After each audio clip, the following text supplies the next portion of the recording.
Romanos capítulo 8, verso 18. Pois tenho para mim que as aflições deste tempo presente não se podem comparar com a glória que em nós há de ser revelada. Este verso faz parte de um belo capítulo que serve de consolo e estímulo para a vida do discípulo de Jesus. Ele começa falando da segurança de salvação, declarando que não pesa sobre o seguidor de Jesus nenhuma condenação, por causa da lei do Espírito de vida que habita em nós. Tudo isso Jesus fez através de seu sacrifício na cruz. Ele morreu, ressuscitou, garantindo vida eterna. E isso depois de ter treinado seus discípulos e os conscientizado de que a salvação é transcultural, deveria ser anunciada a todos os povos. A salvação deve passar fronteiras e evitar qualquer tipo de discriminação.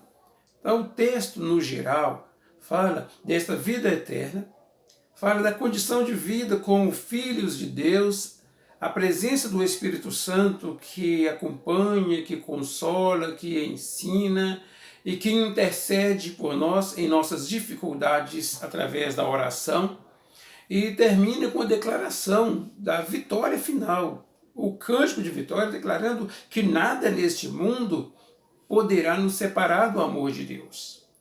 Este versículo exclusivamente fala a respeito de comparar as aflições desse tempo presente com as glórias que hão de ser reveladas no futuro.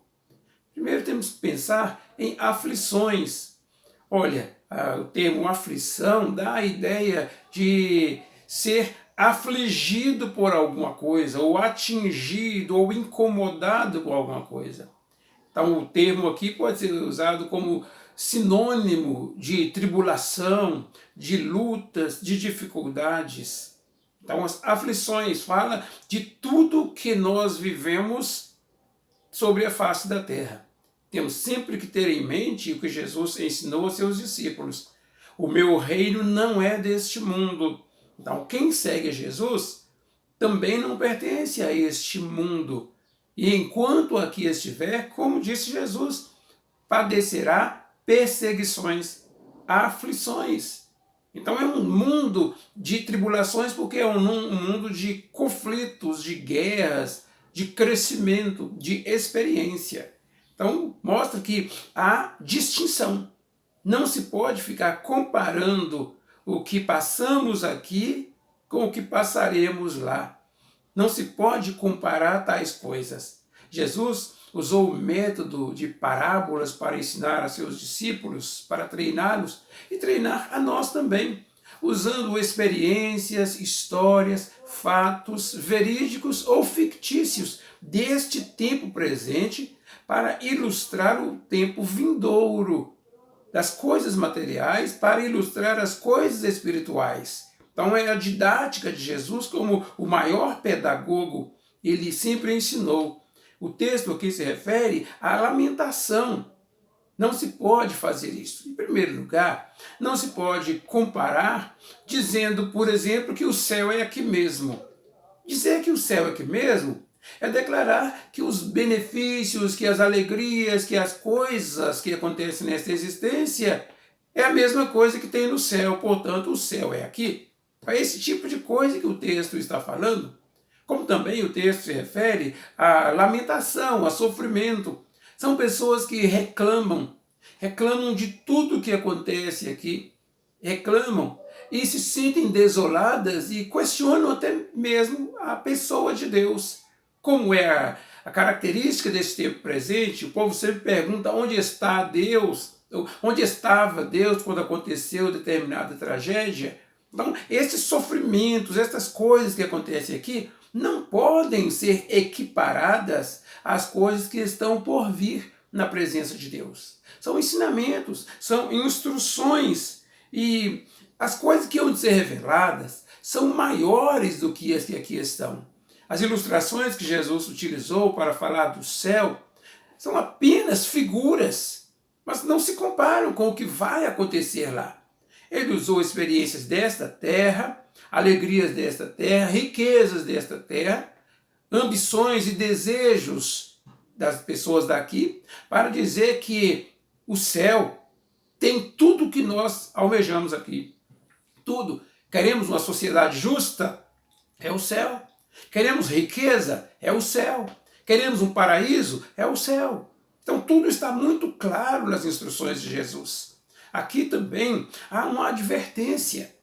Porque quando Jesus ensina os seus discípulos, ele fala, olha, no mundo vocês terão aflições, então não precisa ter medo. Eu venci o mundo e vocês são mais que vencedores. Então ele declara isto. E encontramos no dia a dia pessoas sempre lamentando pelo sofrimento, dizendo, eu não aguento mais, como se tudo tivesse um fim aqui mesmo. Isso aqui é de passagem. A Bíblia declara que o choro pode durar uma noite inteira, mas a alegria vem ao amanhecer. Estou mostrando que nada é permanente. O sofrimento desta vida não é permanente. As alegrias desta vida também não são permanentes, porque nós vivemos o imanente, o imediato, o terreno. São coisas que perecem pelo uso. E as pessoas hoje vivem ligadas à terra, como se aqui fosse o fim de tudo. São pessoas que se matam de trabalhar para ter riquezas. São pessoas que se entregam às diversões, às alegrias, para aproveitar a vida, como se tudo isso fosse um fim em si mesmo. E são pessoas que brincam com as autoridades, desobedecem às leis, como se fossem donas do mundo. Vivem como se fossem eternos aqui nesta existência. Mas não é assim. Aqui declara perfeitamente, não podemos ficar ligados às coisas deste mundo. É participar do mundo sabendo que não somos dele. É fazer a vontade de Deus acima de tudo, porque esta é a nossa missão. Então, quando pensamos nas aflições, estamos olhando para esse tempo presente, porque tudo está acontecendo, as pessoas sofrem e muitas pessoas ficam sem esperança, pensam que a vida vai melhorar, daí a pouco não melhora. E tem pessoas que têm muita alegria, daí a pouco perde a alegria e vivem tribulações. O dia a dia é assim. A lei natural das coisas. As pessoas nascem, crescem, as pessoas sofrem, as pessoas adoecem, as pessoas morrem. As pessoas fazem investimentos dão certo ou dão errado. São coisas do dia a dia. Pessoas se casam e encontram uma organização de vida saudável e de boa qualidade. As pessoas se casam e não encontram alegria nenhuma, daí a pouco se descasam. Esta é a existência. E as pessoas estão se deprimindo por causa do que acontece aqui na Terra. Estão vivendo como se a vida fosse aqui. E estão lamentando por aqueles que já partiram. Por que lamentar pelos que já partiram? Eles estão em melhor condições de nós, eles já estão na presença de Deus. Então, trazer as pessoas do futuro para cá, ou sofrer as coisas desta vida como se fosse um fim aqui mesmo, tudo isso é pecado, tudo isso é errado. Precisamos olhar para Deus e saber que Ele é o nosso conforto, Ele é a nossa segurança. A Bíblia diz, Deus é nosso refúgio, é nossa fortaleza, é o socorro bem presente na hora da angústia, e esta é a hora da angústia. Esse vírus que assola a humanidade, que dificulta a vida, que leva as pessoas à desobediência e à rebeldia, é para esta existência, são aflições desta vida. No mundo, aflições, esses são os tempos de angústia. Mas Deus é o nosso refúgio, Ele está presente, Ele é o consolador, Ele é a força. Então é necessário nos refugiar em Deus. Fugir para a caverna e ficar na caverna isolado e sofrendo não vai resolver. Esse é o exemplo do profeta Elias. Em dado momento, debaixo de tanta perseguição, tanta tribulação, ele fugiu para a caverna e ficou ali em depressão, lamentando a sorte, dizendo que ninguém gostava dele, que ninguém o admirava, que ele estava sozinho na vida e que eles queriam matá-lo. Ele estava com síndrome do pânico. Com síndrome do pânico, ele olhava para todo lado e via perigo e estava com medo. Então vem Deus e falou, o que você faz aí, Elias? O que você está fazendo aí? Aí não é o seu lugar. nessa depressão, nessa angústia, nesse isolamento, debaixo da coberta o dia inteiro, sem força para lutar, com essa indisposição toda? Elias, não é aí o seu lugar, não é para isso que eu chamei você. Então volte para a cidade. O seu lugar é no meio do povo de Deus. Então preste atenção. Preste atenção que tem muitas e muitas pessoas que não se curvaram diante de Baal. Estão firmes diante de Deus. E você vai voltar e vai convocar essas pessoas, vai se unir a essas pessoas para vencerem. No isolamento você não vai vencer. Deus nos chamou para vencer, meus queridos irmãos. E nós estamos hoje, nesse tempo de isolamento social, com um índice de angústia e depressão muito mais alto. São muitas pessoas que servem a Deus que estão sofrendo e entram tanto no desespero que partem para a desobediência, para a rebeldia, não conseguindo ficar dentro de casa, sai para as aglomerações, sai para os festejos e sai para tantos lugares porque não consegue ficar dentro de casa. Esse isolamento é legal, é determinado por lei e é aqui que nós temos que ficar. Mas temos que continuar fazendo a obra de Deus. Estas aflições que passamos não tem como comparar com as alegrias que para nós estão reservadas. Alegrias, alegria eterna, na presença de Deus. A Bíblia diz que Jesus preparou lugar para nós, estamos então seguros, estamos firmes nesta convicção. Ele nos salvou e Ele nos consola e Ele nos espera para a vida eterna, a glorificação diante dEle. Esse é o propósito de Deus para a nossa vida e Ele não desistiu. Por que vamos desistir? São tantas pessoas desanimadas, já estão indispostas a servir a Deus, estão lamentando por causa do celular, que não dá para participar do culto. Essa é a nossa ferramenta do momento. Temos que dar um jeito. Como puder, vamos participar. O que não podemos é desistir. No céu, diz a Bíblia, entraremos ali e ninguém mais terá poder sobre nós. A Bíblia diz que a morte e o inferno não têm poder jamais sobre aqueles que ali estão. Estamos seguros. A dor, o sofrimento, a aflição também não estará sobre nós, porque Ele enxugará de nossos olhos toda lágrima. E Ele nos confortará eternamente. Estaremos em plenitude de vida na presença dEle. Estas alegrias, meus irmãos, esta recompensa no céu, não tem como comparar com as coisas aqui. Então por que sofrer?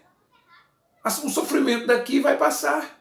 Ele não significa nada, porque no nosso coração está o Espírito Santo, que nos dá conforto e nos dá alegria. Temos que batalhar, temos que trabalhar, temos que nos esforçar. Esta é a característica desta vida. E nós estamos passando por essa experiência para então chegarmos à presença de Deus. É disso que o texto está falando. As aflições desta vida não podem ser comparadas com as alegrias que hão de ser reveladas. Nós temos tido aqui amostras, essa qualidade de vida espiritual, essa paz no coração, essa alegria em servir a Deus, essa alegria de ter comunhão com os irmãos, amostras que Deus nos dá para enfeitar o nosso dia a dia. Mas o que está reservado para nós é muito maior, é muito mais. Estamos seguros com a vida eterna, porque não há condenação alguma para nós que estamos em Cristo, para nós que somos discípulos de Jesus. Não há nenhuma condenação. E o Espírito Santo caminha conosco, intercedendo por nós nos tempos de dificuldade. Assim somos consolados, temos força para caminhar, porque o Senhor vai conosco. E, por fim, pode se levantar qualquer coisa, qualquer ação, qualquer inveja que não nos derruba. Estamos seguros da presença de Deus, estamos firmes. A Bíblia diz que o diabo não nos toca, ele não tem poder sobre a vida daqueles que temem a Deus. Maior é Deus que age em nós. E o diabo pode se levantar, mas ele já está derrotado. E ele está derrotado pelo poder de Deus. Então, nada nos poderá separar do amor de Deus. Nem a angústia, nem a tribulação, nem o sofrimento. Nada nos separa do amor de Deus que está em Cristo. Precisamos ter essa convicção, meus irmãos. Então pensemos, que segurança você tem? Você já entregou a sua vida a Jesus? De repente você é um religioso que frequenta a igreja, é chamado de cristão, mas não tem nenhum compromisso com a obra de Deus. Está na hora de buscar primeiro o reino de Deus e a sua justiça. Está na hora de fazer a vontade de Deus em todas as circunstâncias. Então, é tempo de servir a Deus de todo o coração. E se você não é um discípulo de Jesus, hoje você precisa tomar essa decisão. É a proposta de Deus para você hoje. Porque aí tudo vai mudar, tudo vai ser diferente. Mas quando você nascer de novo, e é nascendo de novo que você se torna discípulo de Jesus e passa a viver a plenitude da paz e da presença de Deus, a segurança de vida eterna. Esperamos que assim, meus irmãos, sejamos sustentados e fortalecidos pela graça de Deus em tudo o que Ele nos faz. Abra o seu coração agora. Fale com Deus que você quer hoje, a partir de hoje, ser discípulo dele e segui-lo de todo o coração. Oremos. Pai glorioso, nosso eterno Deus, estenda a bênção do Senhor sobre todos que participam desta mensagem, deste culto. Manifesta a glória do Senhor sobre todos, ó Deus, de maneira que nossos olhos sejam abertos para vermos com clareza tudo que o Senhor tem reservado para nós. E que vivamos o dia a dia superando lutas e aflições na presença do Senhor e servindo de coração à tua causa e conduzindo outros a tal experiência. Atenda o nosso clamor.